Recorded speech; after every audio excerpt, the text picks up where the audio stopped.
नमो नारायण। आशा है आप सभी अपने घर में सुरक्षित होंगे और परिवार के साथ इस समय का आनंद ले रहे होंगे। खाली बैठा था तो सोचा अपने अनुभवों को कुछ आपके साथ साझा कर लूँ। जब आपकी किसी पे असीम कृपा हो जाती है, चाहे वो कोई भी हो, वो माता पिता से लेके गुरु, आपके इष्ट, आपके मित्र हो, बड़े बुजुर्ग हो, किसी की भी हो सकती है, तो आप उस पल को ऑटोमेटिकली महसूस करना शुरू कर देते हैं। मैं भी अपने जीवन के कुछ अनुभव आपके साथ साझा करना चाहता हूँ। शायद आप यकीन करें,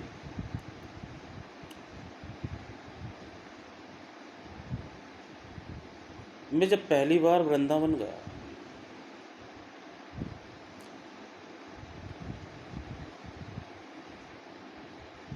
तो वो अनुभव मैं आपके सामने बता रहा हूँ। वृंदावन जाने की अभिलाषा जो थी वो मुझे कई दिनों से, जाने से पहले ही कई दिनों से थी। श्रीमद् भागवत जी का पाठ करने के बाद अचानक मन में अभिलाषा जागृत हो गई कि मथुरा वृंदावन धाम के जाकर प्रभु के दर्शन करने चाहिए। या आप इसको ये भी कह सकते हो कि शायद एक अट्रैक्शन था जो ईश्वर की कृपा से मेरे ऊपर बन रहा था। मैंने वो इच्छा अपने माता पिता के सामने रखी और कहा कि कहने लगे मैं अवश्य ही वहाँ जाऊँगा, लेकिन जाना नहीं हो पाया। भागवत जी का पहली बार पठन करने के बाद मेरे जीवन में काफ़ी परिवर्तन आया। हमारे गुरु श्री बालाजी महाराज जी की कृपा से श्री रामायण जी के पाठ के बाद मन में इच्छा को लेते हुए हमने श्री भागवत जी का पाठ आरंभ किया और 40 दिन हमने करने के बाद अपने जीवन में एकाकीपन और एक वैराग्य जो जिसे कहते हैं उसे महसूस किया।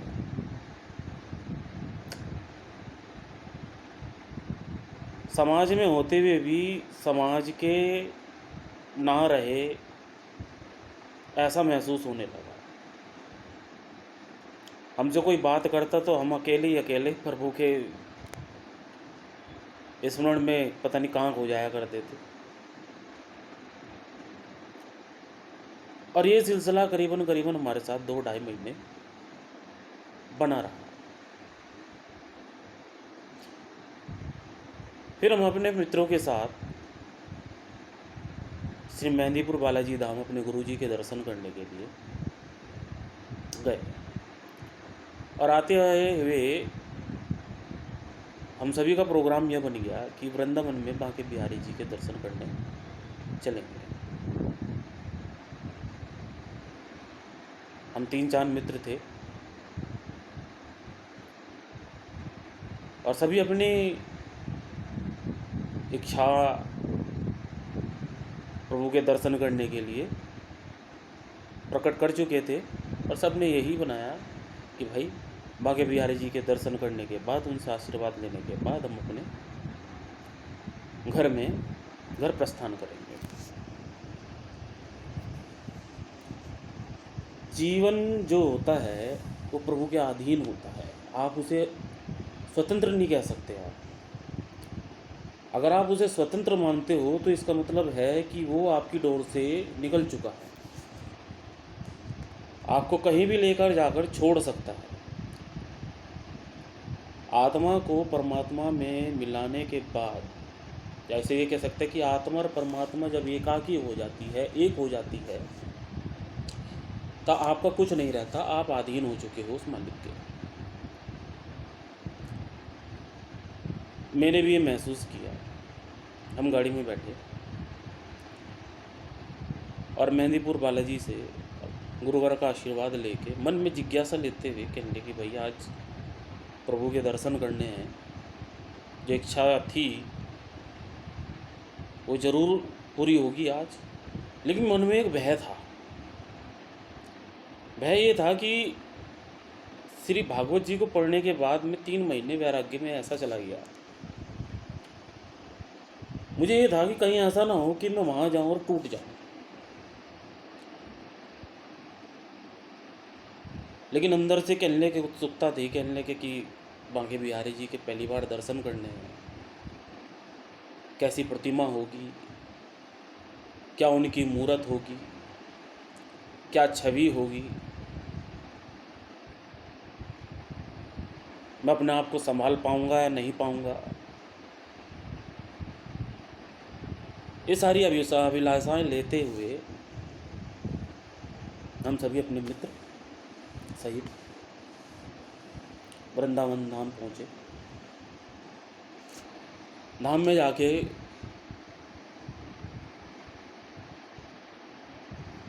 तुलसी तलपत्र लेकर हमने एंट्री करी अंदर और भोग लगाना जो था, बाहर से भोग लेके हमने भोग लगाया। भोग लगाने के बाद बांके बिहारी जी के सामने ही हम खड़े हो गए। ऐसा फ्रंट, अगर कोई गया हो वहाँ पर, सब नहीं देखा होगा, एक रेलिंग बनी हुई है सामने, बांके बिहारी जी के मंदिर है, तो मैं भी खड़ा हो गया। तो मुझे महसूस ऐसा हुआ कि जैसे बिहारी जी कुछ उदास बैठे हुए, उनका मन कुछ क्षुब्ध सा नजर आया मुझे। और मैं मन ही मन इस बात को कह रहा हूँ, कहने प्रभु आप उदास क्यों बैठे हो?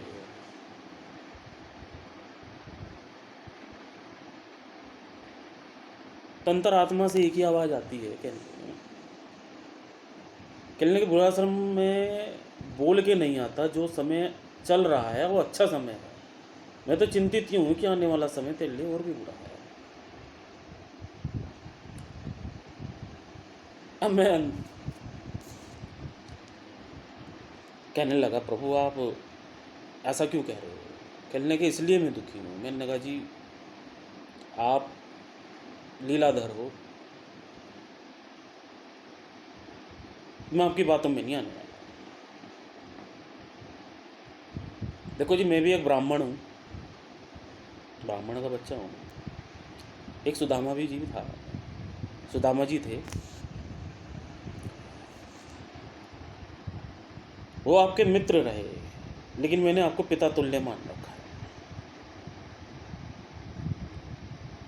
मैं आपके पास आया हूँ, वो फ़कीर दरिद्र होते हुए भी आपके सामने उन्होंने कुछ नहीं मांगा, तो मैं भी कुछ नहीं मांगने का और ना मैं आपके सामने रोने का। उन्होंने भी अपने भाव छुपा लिए थे और मैं भी छुपा लूँगा।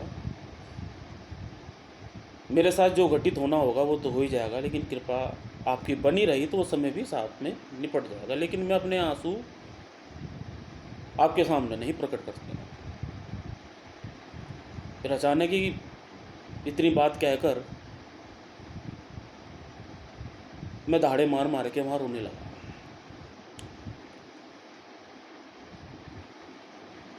वो क्या लीला हुई क्या नहीं हुई मुझे नहीं पता, लेकिन मैं इतनी बात कहने के बाद, और जबकि मुझे ऐसा महसूस हो रहा था कि शायद मैं नॉर्मल हूँ और मुझे शायद कुछ होने का भी नहीं, बात हो रही है ऐसे नॉर्मल व्यक्ति की तरह, मैंने प्रभु के दर्शन करने के बाद अपनी जो बातें थी उनके सामने रख दी। लेकिन लीलाधर ने अपना लीला दिखाई और मुझ तुच्छ मानव का अहंकार को वहीं तोड़ दिया।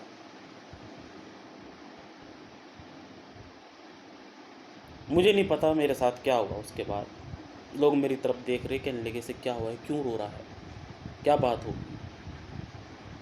और मेरे जो मित्रगण थे, मैं उनसे एक ही बात कहने लगा, कहने लगे आप यहाँ से चलो, ये लीलाधर है, कहने लगे कुछ भी कर सकता है। मैं 2-2.5 घंटे तक अपने आपे में नहीं रहा, और मुझे दोस्तों ने, मेरे मित्रों ने बहुत कुछ पूछने की कोशिश की, लेकिन मेरे मुख से कोई जबान नहीं निकली। और फिर मैं शांत हो गया।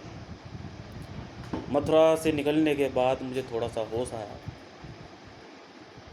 लेकिन मैं उनको अपनी परिस्थिति, वहाँ क्या हुई क्या नहीं हुई, वो सब जाती रही, नहीं बता पाया। मेरे सामने जो भी कोई आता था, उस समय मेरे देह में जो भी कुछ था, मैं पागलों की तरह उनके हाथों में देने लगा, किसी को आशीर्वाद देने लगा, किसी को कुछ करने लगा, और यही बात कहने लगा, भाई इससे बड़ा लीलाधर नहीं देखा कहीं।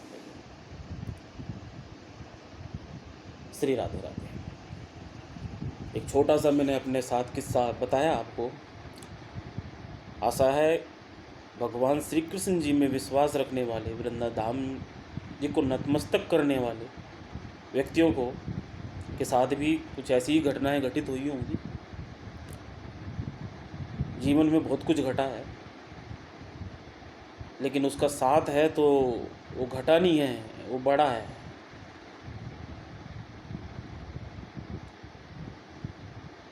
जय श्री राम।